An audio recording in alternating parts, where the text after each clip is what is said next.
great to be in Southern California. Thanks so much.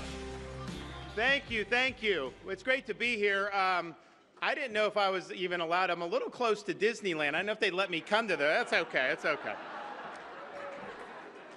We're excited to be here. We don't need teleprompters. We don't need any notes. We'll just let her rip and have a good time.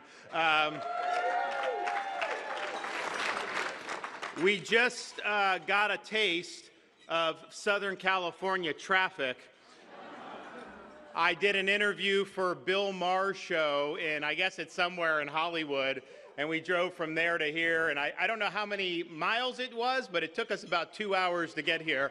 So we saw the bumper to bumper, and we were able to do that, which is, I know a lot of people in Southern California have to deal with it, but I also remember, so we got into town. Of course, we had the debate in Simi Valley at the Reagan Library on Wednesday. My wife and I, we got into town in Southern California on Sunday night, and we went to Coronado and did an event at the VFW, and that was my intro to California. I was born and raised in Florida.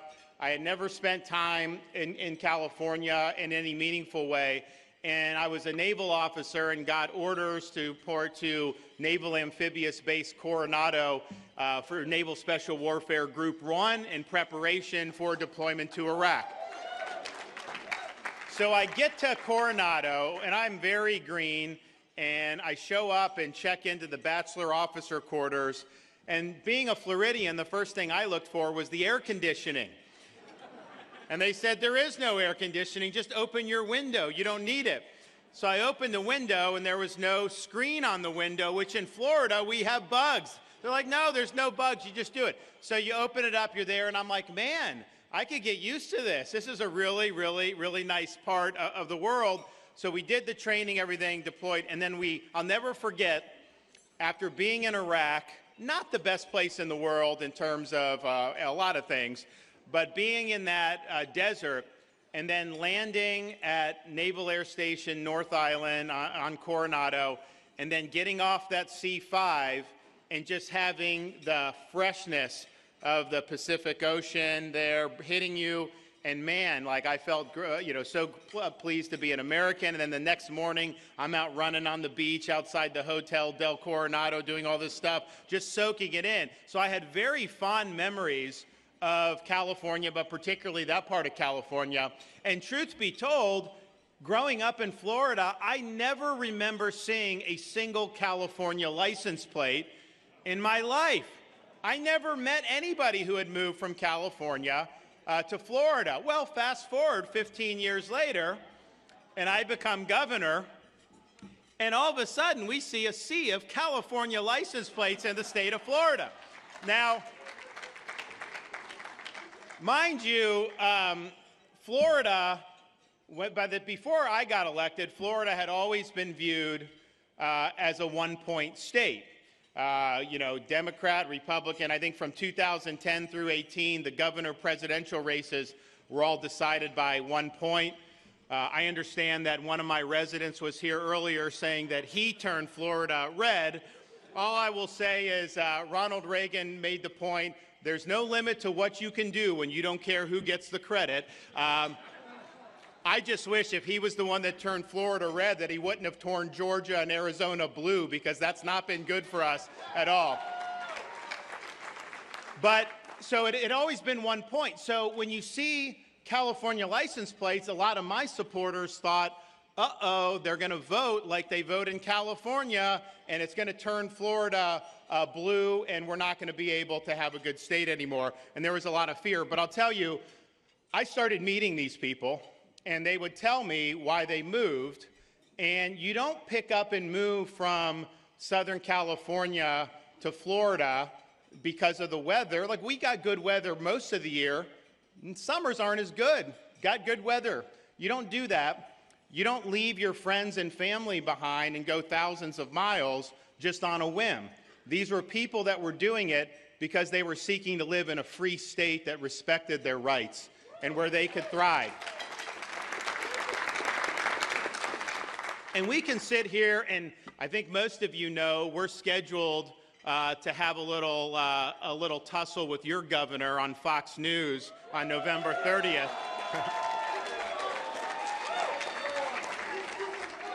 Now, look, all I can tell you is, and I know, like, he'll pull out statistics and this and that, and I can pull out statistics. Like, for example, just today, Florida got ranked #1 for education freedom by the American Legislative Exchange Council. I can go all day with stuff like that. But, all you really have to do, you can take all the stats, you can take all that, you can just put it by the wayside, you can just ask the question, how are people actually voting with their feet? Because you can have a corporate media outlet try to trash Florida and try to put lipstick on a pig with regard to California. Of course they're going to do that. That's their agenda, their partisan agenda. But all you have to do is when people have to make decisions about themselves, about their families, about their freedom, how are they behaving? And people are leaving for the first time in the history of California. People are leaving on net the state of California. Where's the #1 destination that people are leaving these failed blue states are going to? The free state of Florida. So we're going to be able to, we'll be able to have those debates. But, to me, the debate about what state is governed better, Florida or California, that debate has already been answered by people voting with their feet. I think the debate is useful because California is really the petri dish for American liberalism and American leftism. And what Biden is doing are things that California was doing many years ago. What California is doing now is likely what a second Biden term would do, or God forbid Kamala Harris, or God forbid Newsom himself. Who knows, right? That's what they would do. So our country's in a state of decline, economic decline, cultural decline, military decline. The California model represents more American decline. The Florida model represents a way for us to reverse American decline. It represents a way to have an American revival. And that's ultimately the choice that people are going to have to make. This is our time for choosing. President Reagan said in his day that his generation of Americans had a rendezvous with destiny. Well, we have a rendezvous with destiny because freedom is at risk more so today than at any time in my adult lifetime. And we're going to be able to make the choice about whether we want to continue on the decline. We also can make the choice as Republicans, are we going to be satisfied with just managing the decline a little bit better than the Democrats? I could tell you I reject managed decline. I want reversal of the decline, and we'll do that. So we'll be able to hash all that out, and I think it'll be fun. But what really we need to do, and I think what we've showed in Florida is the Republican Party in recent years has been very long on rhetoric, very long on sending you emails, asking you for money, very long on all these other things. But by and large, it's been short on results. And ultimately, the only reason we should be in this room, the only reason you should be donating your time, energy, or money is to produce results that are good for your community, your state, and for your country. And in Florida, we have produced results that are second to none. I get out there and get to debate on this Simi Valley, and we did the other ones, and I listen, and it's fine. Like people say things that I think they think you want to hear. And that's better saying the wrong things, don't get me wrong. But I'm the only guy on that stage that's actually delivered on every single issue that we're talking about as Republicans. You want to talk about the economy and the budget? We know that the inflation that we're suffering under is the result of borrowing, printing, and spending by members of Congress in both parties across two administrations over the last 3.5 years that sunk trillions and trillions of dollars into the economy, paying people not to work, doing all this other stuff. Of course you are going to get inflation when that happens. And that is why we're in the mess. What have we done in Florida? We cut taxes by billions of dollars. We ran big budget surpluses. And since I've been governor in 2019, we've paid down 25% of our state's total outstanding debt that had accumulated its entire history as a state. So we're showing you how it's done. You look at things, we were talking about education. They're saying, whoa, should people be doing school choice? Yeah, we should do school choice. We did school choice in the state of Florida. We have universal school choice. Every parent in Florida has a right to send their kid to the school of their choosing. Maybe a private school, maybe a charter school, maybe a public school within the school district. The sky's the limit. And since we've embraced that, where does Florida rank in education? Well, we just got ranked #1 by U.S. News and World Report. We just got ranked our University of Florida just got ranked the 15th best university overall in America, including being the top-ranked public university in America. No one would have thought that was possible 20, 25 years ago. I just need their football team to start doing a little bit better, and we'll be doing really well.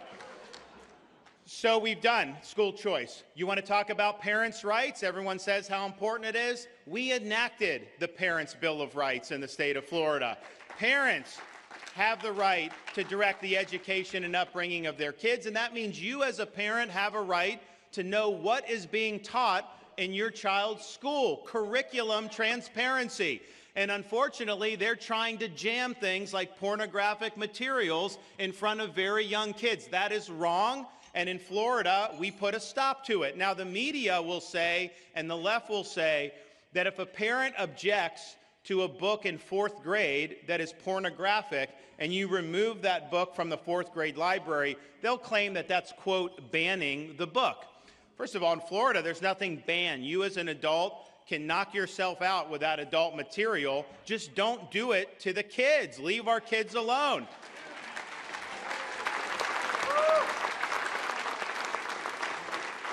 You can go read Hunter Biden's laptop for all I care if you want adult material, but just don't bring it to kids.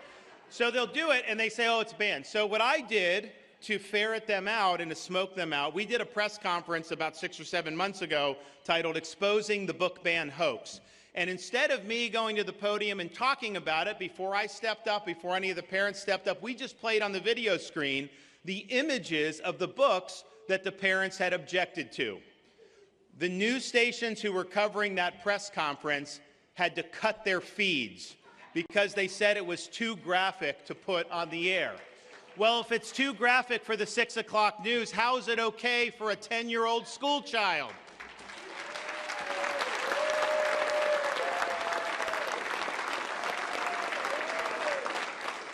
We complain as Republicans about schools and universities trying to indoctrinate kids.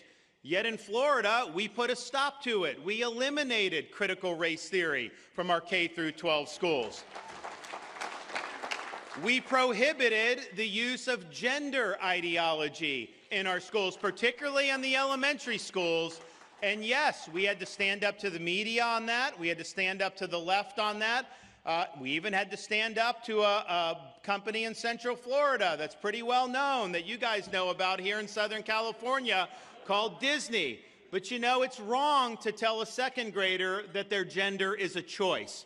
It's not true and it's inappropriate. And we will stand up when it's tough. When the media is bearing down on us, I will stand up. When the left is bearing down on us, I will stand up. When the most powerful company in the history of Florida is bearing down on us, I will stand up because it is the right thing to do to stand up for the well-being of our kids, and I will do battle with anybody that seeks to rob them of their innocence.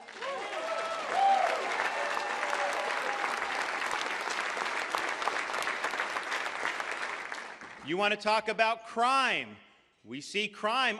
Just since Casey and I have been in Southern California, we've run into like 6 or 7 people that have gotten mugged. And they're telling the stories about getting mugged because people in California, these district attorneys in San Francisco and Los Angeles, you know, they get elected usually with funding from people like George Soros.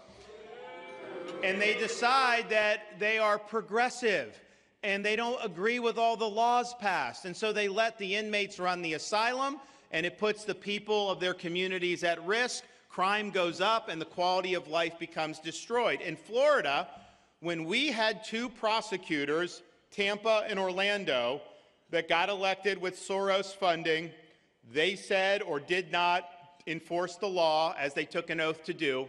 I didn't talk about it. I removed them from their posts. They are gone.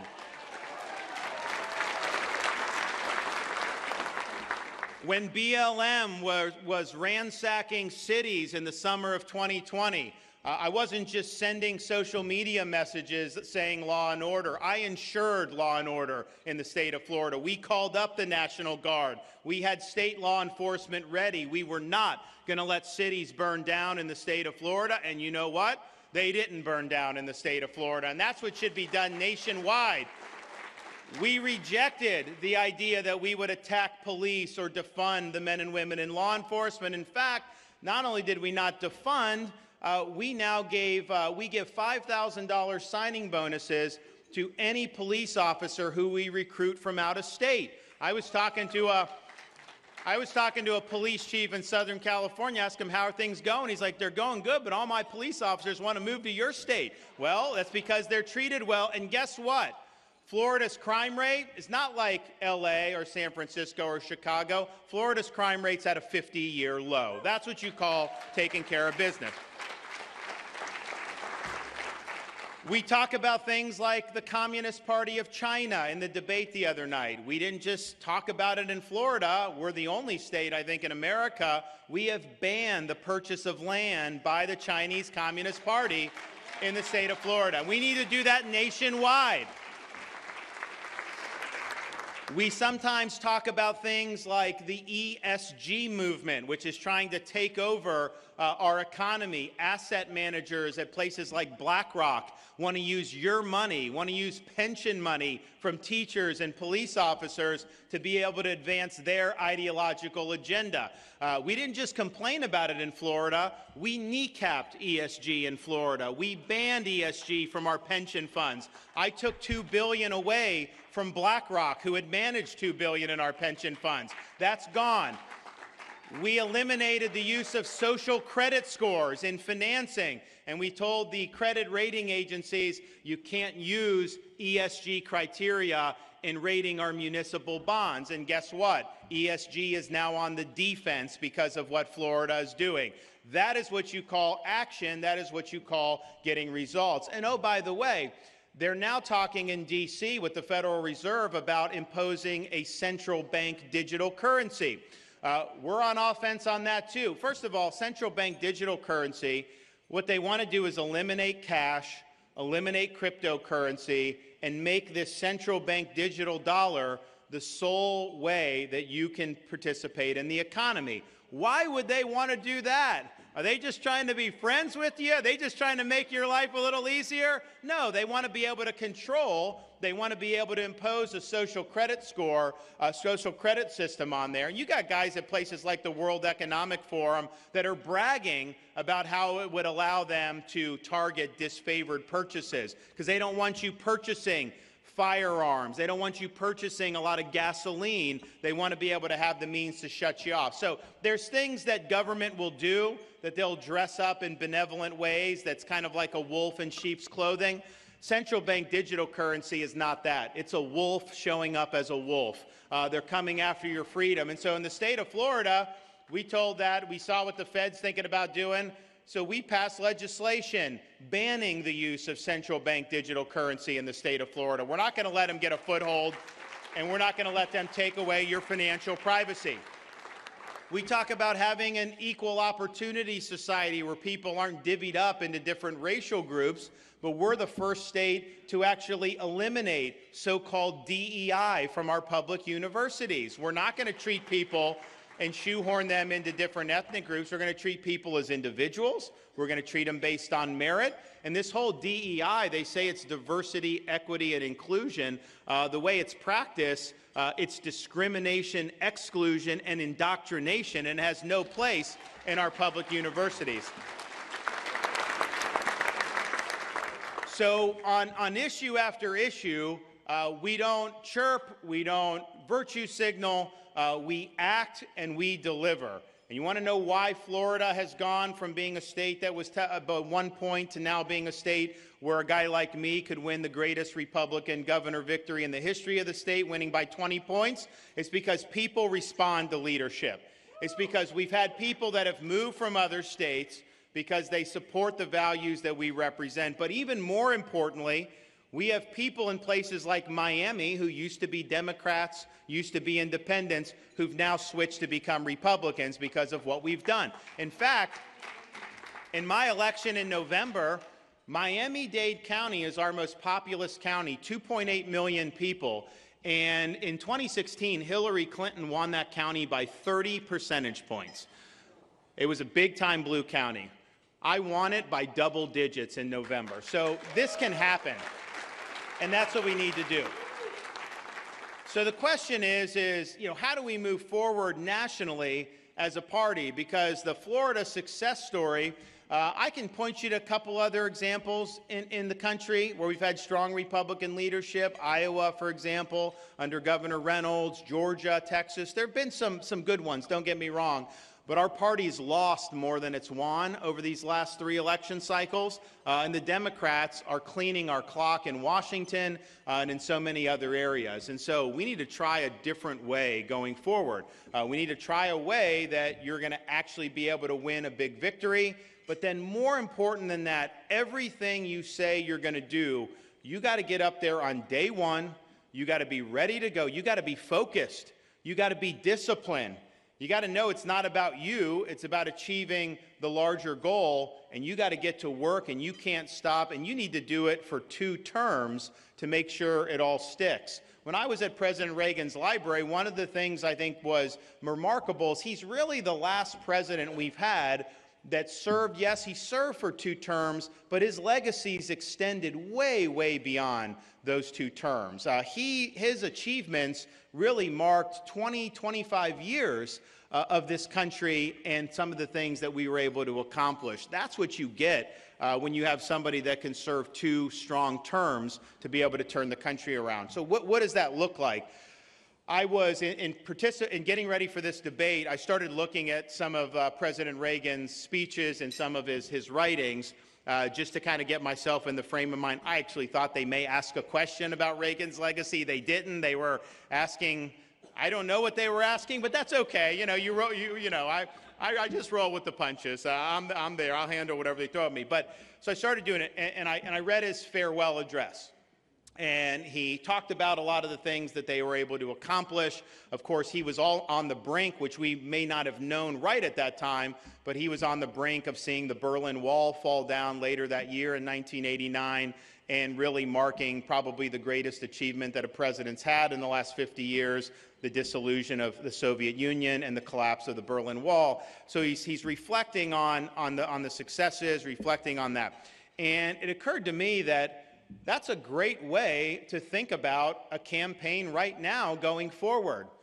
What would I want to be able to say to you looking into the camera in January of the year 2033, after serving 2 terms and being able to address the people on my way out the door, hopefully handing it off to a worthy successor? And I think what I would want to say is a number of things. One, we will be able to say that we have restored the American dream in this country. People that work hard can get ahead again. Government is going to get off your back. We're not going to let the bureaucrats run our society. We're not going to let the left politicize our economy and deny you the chance to make the most of your God-given ability. We'll also be able to say that our country has reclaimed and restored its national sovereignty, because we will have a border that is airtight, that is secure, and is not allowing Mexican drug cartels to poison people throughout this fruited plain. And this is not something, look, addiction's a tough thing. We've actually, in Florida, have a program. We're the only state in the country, I believe, in the last year that's seen a decline in overdose deaths because of how we've tried to go and help people. But the thing about the fentanyl is it's getting people who are not addicted to drugs, who maybe try 1 pill at one point in time, and if that pill is laced with fentanyl, that could be the end of their lives. And there's mothers across this country, not just in border towns, who have lost kids because of what is going on. One of the reasons we'll have our sovereignty restored is, yes, I will change the policy. We're not going to let people in. Yes, I will do the border wall because I think it's important. But I will be willing to use my powers as commander-in-chief to use deadly force against the Mexican drug cartels. They're killing our people. It's time we leave them stone cold dead at the border. We'll also be able to say that our country remains the world's leading superpower, that our military is strong, and that we will have successfully fended off the threat posed by communist China. This decade is going to be decisive into how we navigate that confrontation. Under current course, under President Biden, we are probably going to end up getting in a war with China that we would lose. That's not going to happen when I'm president, and we'll be able to look back 8 years hence saying we did it right. We'll also be able to say that the school systems in this country are dedicated to educating our kids and no longer indoctrinating our kids. We'll be able to say that the rights of parents are universally respected throughout this country. We're not going to have things like in California where they're going after the rights of parents, even tried to pass a bill recently to take away custody of a kid from a parent if the parent did not indulge transgenderism with the kid. So you see the direction society is going. We will stop that. We will reverse, and we will make sure that parents are empowered. And as part of having a good education system, we will have an emphasis that each and every student understands the founding principles of this country, is taught to appreciate the Constitution, and has a great grasp of what it means to be an American, because we've had so many people that have fought hard for us. We will also be able to look back and say that from coast to coast, we are a country where criminals are held responsible for their misconduct, and that the inmates are no longer running the asylum. And that's from the most conservative city to the most liberal city. Everywhere is going to have law and order, and people will be safer as a result. And then finally, we'll be able to say that together we restored the original understanding of our Constitution. We will have a limited government that works alongside us. We will not have an unaccountable bureaucracy that's been weaponized against us. I look at these agencies like the Department of Justice, like the FBI, like the IRS. You know, we have a government. They can't tell you how many tanks they left in Afghanistan. They can't tell you where the money they've sent to Ukraine has gone. They can't tell you how many people are coming across our border illegally. They can't even tell you how cocaine got into the White House. But yet, if you make a $601 transaction, the IRS is going to be on your case, and they are going to be policing you. That is unacceptable. We will have restored this government to its rightful owners, we, the American people.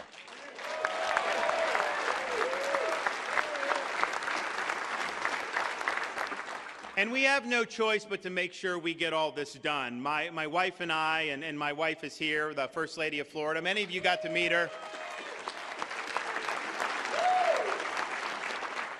She is, I'm a little biased, but I do think this is true of all 50 states. She's America's greatest First Lady, and we appreciate everything that she does. So we have at home, we have a 6, 5, and 3-year-olds, and so first grade, kindergarten, and pre-K 3. So we're very sensitive about what's going to happen in this next generation, because it's going to impact them. It's going to impact some of your kids, your grandkids, and we run the risk on our current course of being the first generation of Americans that are leaving to our children and grandchildren an America that's less prosperous and less free than the one we inherited.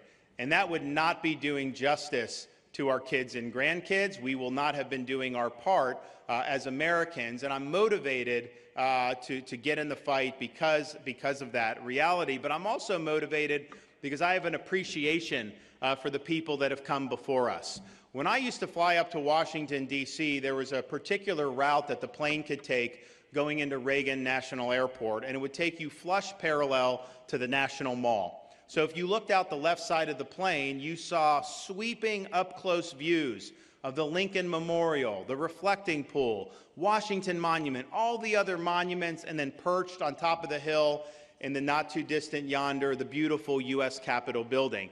And you think to yourself, you know, all that stuff really symbolizes the principles and the ideals that make our country unique. And it fills you with a sense of pride of being an American. And I can tell you a lot of the tourists would really get excited about it.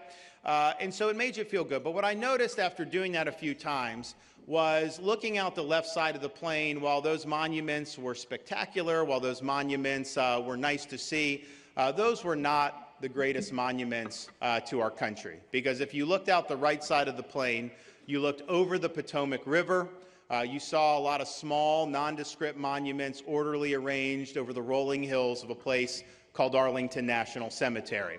And it occurred to me then, and I believe now, you can have the best Constitution in the world, you can have the best Declaration of Independence in the world. These things do not run on autopilot.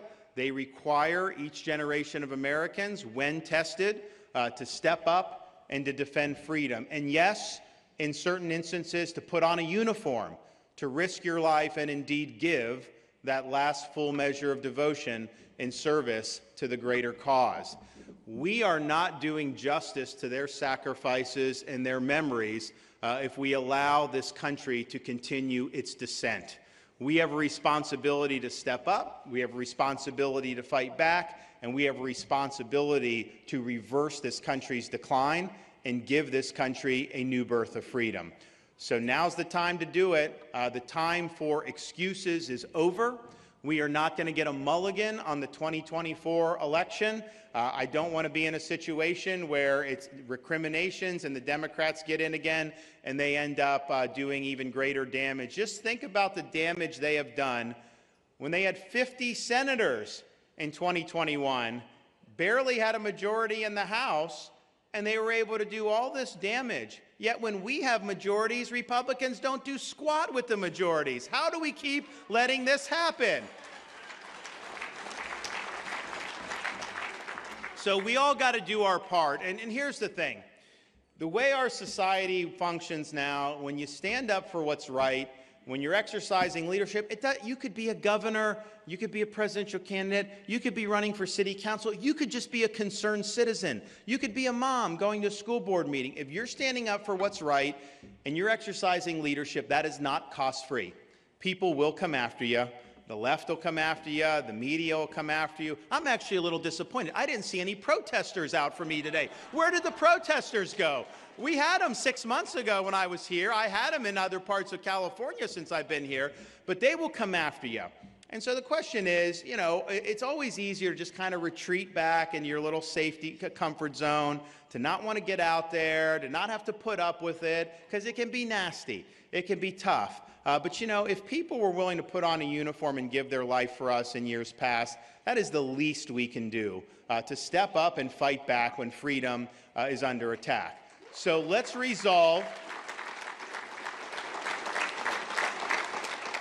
Let's resolve to take the next year, year and a half, to ensure that in every corner of this country, we are bringing a message of hope, we are bringing a message of renewal, and we are bringing a message of freedom to every citizen in every jurisdiction in this land. And I don't care if it's someplace that is dark red, like we've made most of Florida, or if it's in the heart of San Francisco. We have got to carry the message, and we've got to do what's right. So I can just tell you this, I'm not backing down. We've got a country to save. Let's get the job done. God bless you all, and thank you so much. We appreciate you. Yes, thank you. Thank you so much. November 30th, we'll see the debate.